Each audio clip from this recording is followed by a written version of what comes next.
So ayan guys, abangan nyo po ang Bad Boy 3. Napakaganda guys. Mas ma-action kaya karapat dapat nyo itong abangan dahil talagang mapapawaw kayo sa ganda ng Bad Boy 3. Bali, andito ako ngayon guys sa Gateway Mall. Nanood ako ng special screening ng Bad Boy 3 ni Robin Padilla.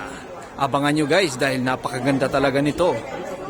Thank you po. Tapos base rin sa reaksyon ng mga tao kanina habang nanonood, talagang okay ang reception. Ang tanong po ay, meron po bang Bad Boy 4? Ay, opo, meron na po. Katunayan po, hindi po may mga pag-uusap na po kami ni Dennis na may flashback siya, kaya huwag ka malungkot pare. Lahat ng pinag-usapan natin, matutuloy yun. Tsaka yung Bad Boy 4 naman, ang umpisa ng tomorrow po ang shooting, no? Umaga, 8 o'clock po ang full time. Agad-agad? Yung Bad Boy 4 po kasi series po yun.